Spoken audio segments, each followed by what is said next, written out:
Yeah. So the next thing, this is from Jim Rohn quote. He says, "Whatever you don't use, you lose."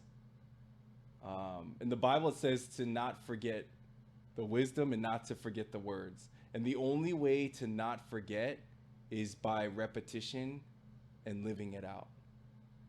Lil Wayne says this all the time. He said, repetition is the mother of learning. I love that.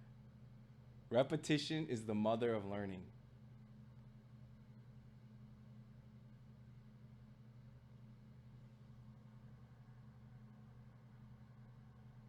That's true.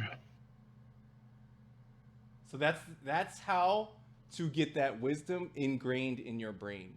For those that don't know, watching this podcast. Next, there's only one way to constantly get wisdom, and that is to be humble. To keep getting wisdom takes humility. Being able to say you're wrong, lower your pride and ego, and always be willing to change and learn. Right? Adaptation. Next. The next thing is really deep. So, Proverbs 1:7.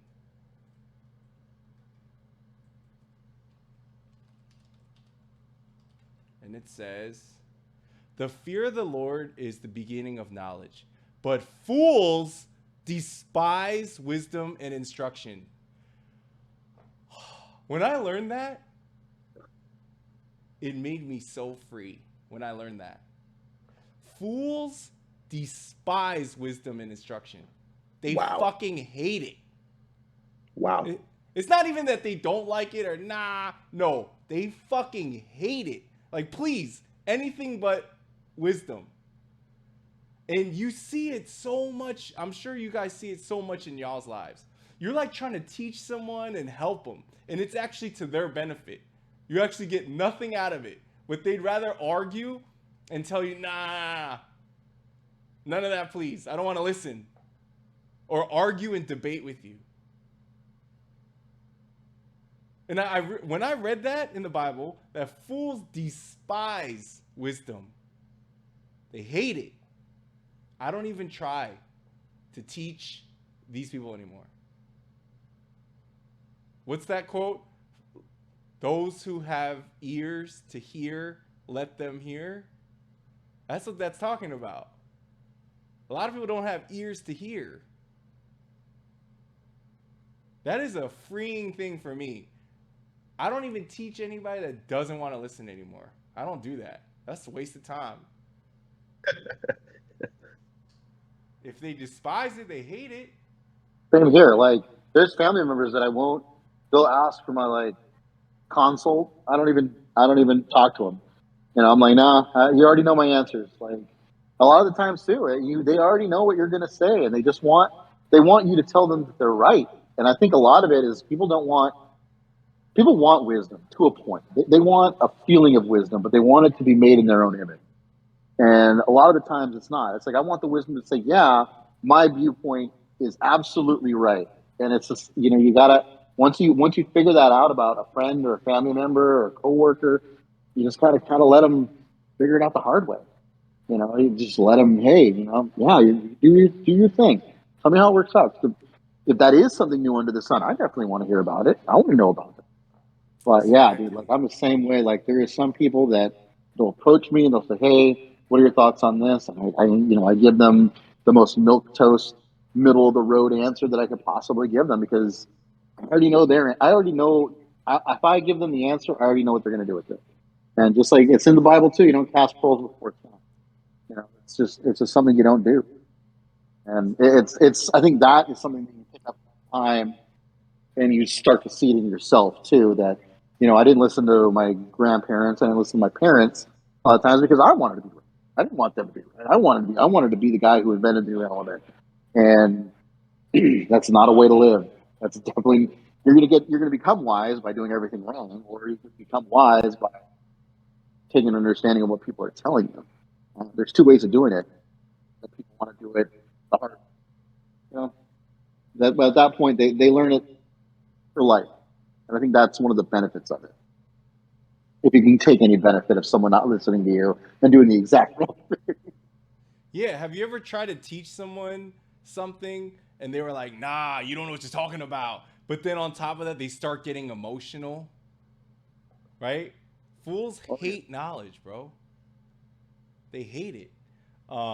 This is a quote from the book The Richest Man in Babylon, right?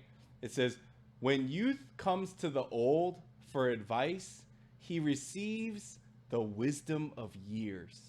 But too often does youth think that the old knows only the wisdom of days that are gone, and therefore profits not.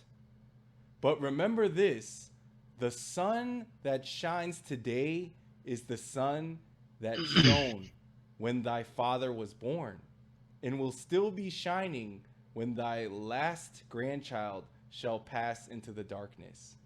So what does that mean? That means that when young people hear wisdom, they think, "Oh, that shit's outdated." Even the Bible. Not all, but a lot of people think, "Oh, that's a 2,000-year-old book. That's outdated." Oh, really? You're lost. I like that. It goes back to one of the very first things we said. There was nothing new under the sun. This is stuff that King Solomon wrote in his book of the Bible, Proverbs, that's still relevant today and will always be relevant. It's not going to stop being relevant. And it's like, sometimes that's why I want to always ask, Raul, Shmi, you yourself, you guys have the wisdom of years on your side. And I'd be a fool not to ask you about your experience so that I can learn from it. Yes, sir. So next, There's a pretty good. Oh, I'm sorry. go ahead. There's a pretty good. There's a pretty good book that illustrates this. It's written by Ron Paul, and don't take it as a political thing. Just read the book. It's a number of his speeches from the early '80s, late '70s when he was in Congress. And when you start to read it, things in the late '70s, late '80s in the Middle East were the same things that they were arguing about in from '03 to 2012. And at some points, it's almost maddening that this person is talking about the same exact things in 1979 that people were arguing about in '09, and that people were very much still arguing about in 19. And it's dumbfounding. Like, I honestly was dumbfounded by that book because he put the date, the time, and all of his transcripts on there of his speeches and his actual letters that he had to write in either agreement or disagreement to how foreign policy was being handled. And you're just like, well, why didn't anybody listen to him? And it's just he was given out to fools. Like, he was giving really deep, in-depth knowledge and understanding and wise direction on how to handle. Like, one of the main things he had an issue with in the '70s and '80s was, if Israel attacks or if Israel gets into a fight with Palestine, we're paying both. Like, we're giving Israel aid to buy weapons, but we're also giving Palestine aid to rebuild, and vice versa. And it's one of those things where it's just like, why don't we just cut both off and let them figure this out? Because right now we're just perpetuating the violence that's going on there. Their willingness to fight, Palestine's willingness to fight is going to be a lot of the times predicated on the fact that they have the money to rebuild. And a lot of the times too is Israel's willingness to continue to push and retaliate is predicated off the idea that they have the unending depth or unending amount of cash to buy weapons and fight. And you sit there and you read it and it makes sense and it's plain as day. And you have all these politicians that are quote unquote, supposed to be the best among us, the leaders, and they don't have the wisdom of saying, hey, look, if you want your kids to stop hitting each other with sticks, take the sticks away. It's one of those things where you see those in life, and it's, if you if you don't get caught in the minutia, you'll look at it and be like, what is our flaw as a person? Like, why must we go through such ignorance to become so wise? And why do some people never even finish the trail at that point? I don't know, man. That's just something, if anybody's looking for a real example of what we're talking about right there, Foreign Policy of Freedom by Ron Paul. You'll go mad, you'll rip your hair out.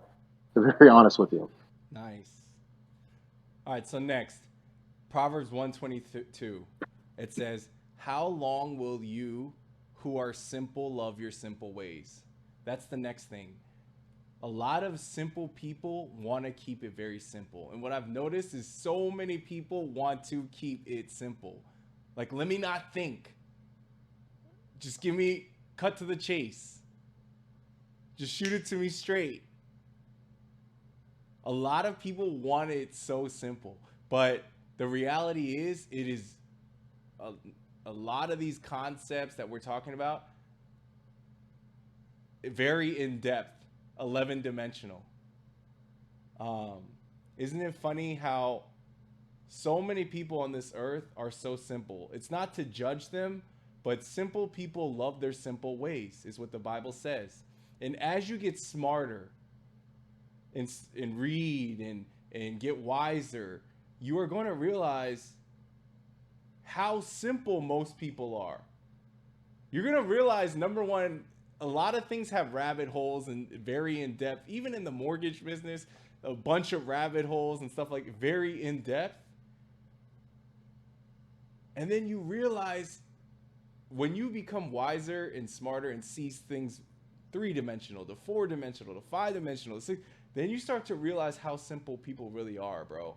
And it's not to judge or condemn those that are simple, but the Bible's right in that.